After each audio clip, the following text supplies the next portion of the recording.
Foram até lá onde estava Daniel. O que você está fazendo? Estou orando ao meu Deus. Mas você ora toda hora? Toda hora não, oro 3 vezes no dia para ele.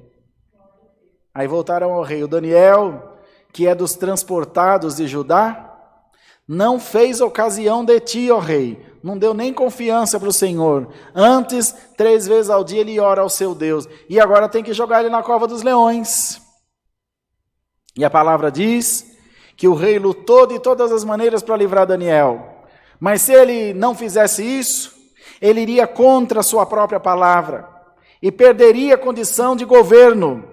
Perderia a condição de presidir sobre aquele povo. O adversário fez, irmão, um fecho bem fechado. Ele fez um laço bem armado. Fez uma armadilha bem preparada. Assim ele tem feito na vida de muitos. O diabo faz a panela, mas não sabe fazer a tampa, viu, irmão? Ele pode te cercar de todos os lados, mas o teu socorro vem do Senhor, diz a palavra essa noite.